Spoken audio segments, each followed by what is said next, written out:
कल के वीडियो में बच्चों आपसे हमने डिस्कशन किया था कि क्रैश कोर्स का सिलेबस क्या है, यानी हम कैसे कैसे क्रैश कोर्स में कवर करेंगे सिलेबस को, जो हमने कल आपको बताया था।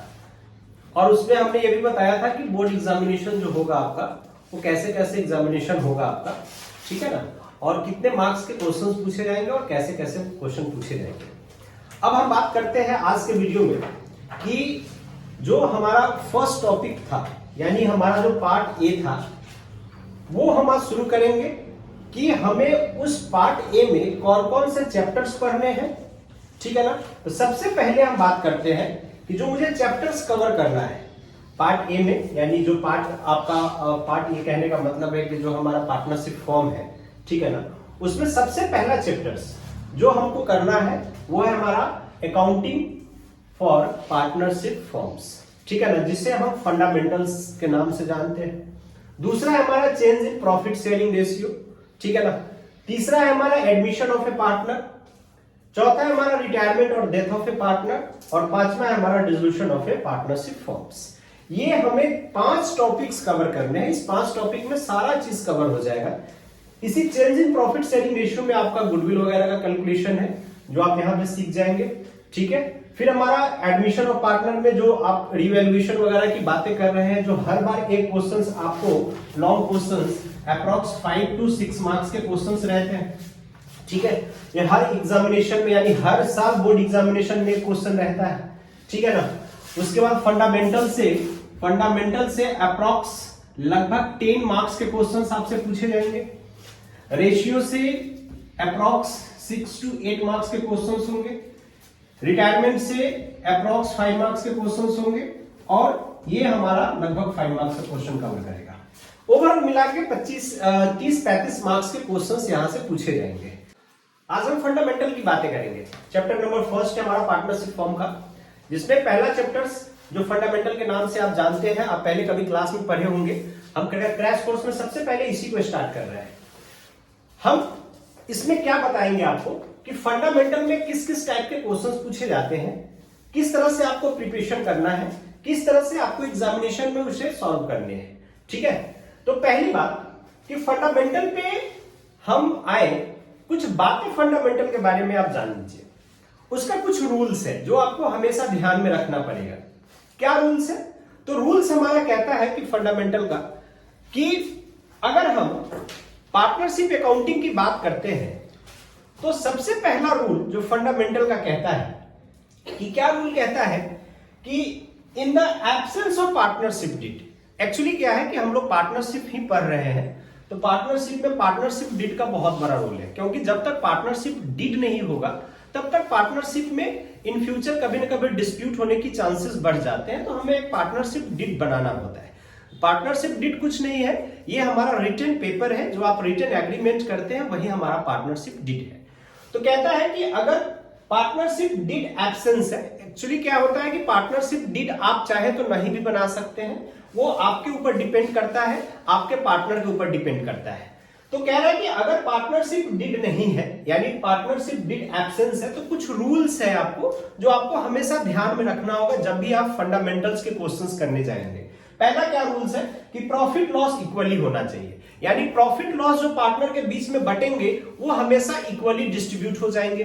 दूसरा, नो इंटरेस्ट ऑन कैपिटल, आप कैपिटल पे कोई भी इंटरेस्ट पार्टनर को नहीं दे सकते हैं, दूसरा रूल कहता है। तीसरा रूल कहता है नो इंटरेस्ट ऑन ड्रॉइंग्स, अगर पार्टनर ने कुछ पैसे फॉर्म से विड्रॉल कर लिए हैं, यानी अपने कैपिटल से विड्रॉल कर लिए हैं, तो उसको हम लोग ड्रॉइंग्स कहते हैं, तो उस पर कोई भी इंटरेस्ट चार्ज नहीं करेगा फॉर्म। नेक्स्ट कहता है कि no entitle to any salary और कमीशंस, जब तक हम पार्टनरशिप डीड में ये बात रिटन में लिख ना दे कि पार्टनर को कोई सैलरी और कमीशन मिलेगा, तब तक हम सैलरी और कमीशन नहीं दे सकते। तो पार्टनरशिप डीड अगर नहीं है तो हम किसी भी हाल में पार्टनर को ना ही सैलरी दे सकते हैं और ना ही किसी तरह का कमीशन दे सकते हैं। लास्ट रूल क्या कहता है कि interest on loan and advances allowed only 6% per annum. कहने का मतलब है कि पार्टनर को अगर हम इंटरेस्ट देंगे लोन और एडवांस पे तो 6% से ज्यादा नहीं दे सकते हैं। ये हमारा क्या कहता है, पार्टनरशिप डीड कहता है। ठीक है ना, कि अगर पार्टनरशिप डीड नहीं बना हुआ है तो आप पार्टनर को जो इंटरेस्ट दोगे किस पे, लोन एंड एडवांस पे, वो 6% पर एनम से ज्यादा नहीं दे सकते हैं, नहीं अलाउ कर सकते हैं। तो ये कुछ रूल्स है हमारे जो आपको ध्यान रखना होगा जब भी आप फंडामेंटल के क्वेश्चंस को डील करने जाएंगे। तो ये की पॉइंट्स है जो आपको हमेशा दिमाग में रहना चाहिए। जब तक ये बातें आपके दिमाग में नहीं होंगे तब तक आप क्वेश्चंस डील नहीं कर पाओगे। हम लोग अब क्वेश्चंस पे आते हैं कि हमें क्वेश्चन कैसे डील करना है। क्वेश्चन डील करने से पहले मुझे यहाँ पे पीएल एप्रोप्रिएशन के बारे में समझना पड़ेगा कि पीएल एप्रोप्रिएशंस बनता कैसे है और पीएल एप्रोप्रिएशन अकाउंट होता क्या है, ठीक है ना। तो पहली बात हम बता दें आपको कि पीएल एप्रोप्रिएशन अकाउंट जो है वो पीएल का ही थोड़ा सा एक्सटेंशन रूप है, यानी थोड़ा सा हम लोग पीएल को क्या करते हैं, एक्सटेंड कर देते हैं। जैसे आपने पीएल अकाउंट बनाया होगा, जब भी आप सोल प्रोप्राइटरशिप पढ़ रहे थे 11th में, तो वहां पे आपको फाइनल अकाउंट्स में प्रॉफिट एंड लॉस अकाउंट बनाने को मिला होगा। तो वहां पे जो नेट प्रॉफिट या नेट लॉस आता था, वो नेट प्रॉफिट और नेट लॉस सिर्फ एक ही आदमी का होता था, किसका, जो उसका ऑनर होता था। लेकिन यहाँ पे आप पार्टनरशिप कर रहे हैं तो यहाँ पे जितने पार्टनर हैं सब पार्टनर जो है किसका, फॉर्म का ऑनर है, तो सबको उस प्रॉफिट लॉस में हिस्सा मिलना चाहिए। तो उसके हिस्से के लिए मुझे क्या करना होगा, तो उसके हिस्से के लिए मुझे profit and loss appropriation account बनाना होता है।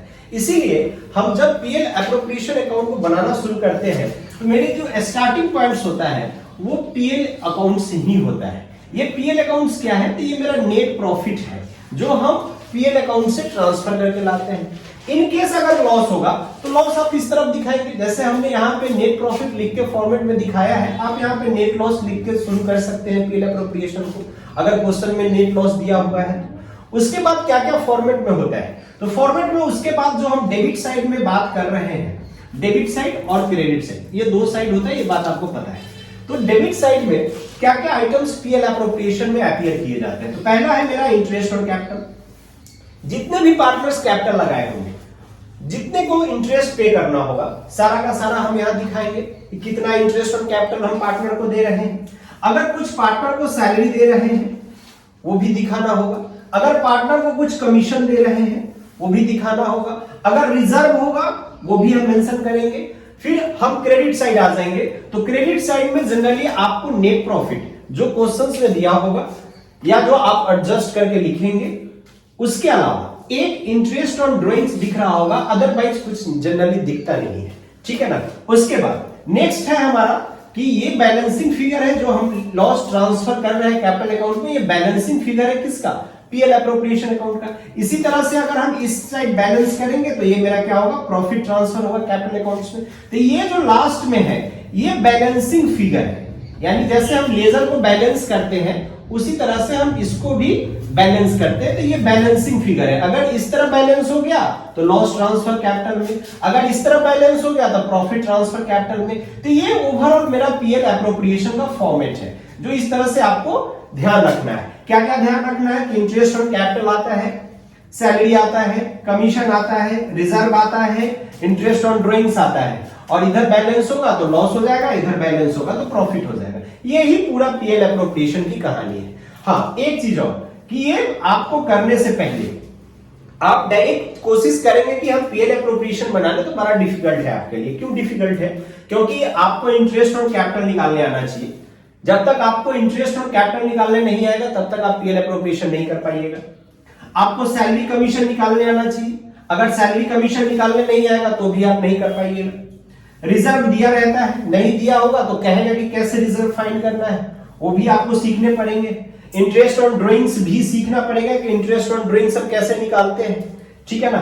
तब जाके आप पूरे पीएल एप्रोप्रिएशन को बना पाइएगा। यानी एक एक करके सब कुछ निकालना सीखना पड़ेगा कि हम इंटरेस्ट ऑन कैपिटल कैसे फाइंड करें, हम सैलरी कैसे फाइंड करें, हम कमीशन कैसे फाइंड करें, हम इंटरेस्ट ऑन ड्रॉइंग्स कैसे फाइंड करें। जब आप सब सीख जाएंगे तो पीएल एप्रोप्रिएशन आपके लिए बहुत आसान हो जाएगा। ये फर्स्ट क्वेश्चन बात करते हैं हम पीएल एप्रोप्रिएशन के बारे में।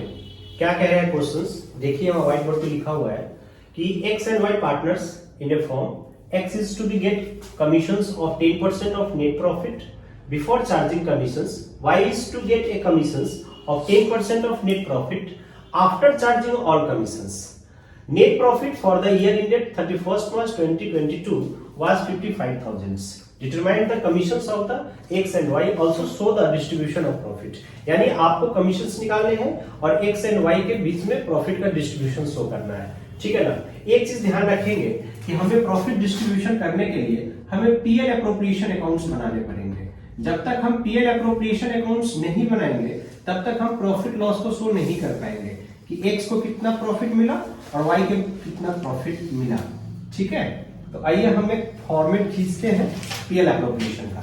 ये फॉर्मेट जस्ट लाइक लेजर जैसा होता है और इसमें कुछ करना नहीं है हम लोगों को, ठीक है। सबसे पहली बात बोला था कि सिर्फ इसमें एक चीज गिवन है कि हमारा जो नेट प्रॉफिट है वो 55,000 का है, ठीक है ना। यहां पे बता दिया था कि net profit for the year ended 31 मार्च 2022 जो दिया हुआ है वो हमारा गिवन है नेट प्रॉफिट 55,000, ठीक है।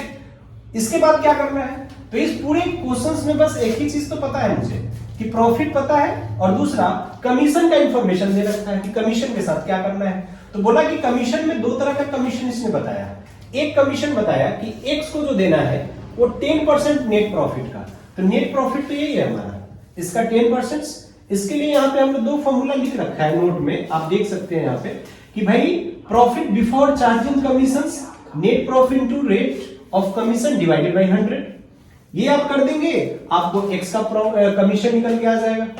जब आप वाई का कमीशन निकालने जाएंगे तो थोड़ा सा ध्यान रखना होगा कि फॉर्मूला तो ये लगाना है बट उसमें क्या बोला था कि वाई का जो कमीशन हम निकालेंगे वो 10% नेट प्रॉफिट का ही निकालेंगे, बट आफ्टर ऑल कमीशन, यानी जो हम एक्स को कमीशन दे दिए हैं वो भी चार्ज करके, यानी प्रॉफिट से वो भी आप माइनस करके तब आप 10% का कैलकुलेशंस करेंगे।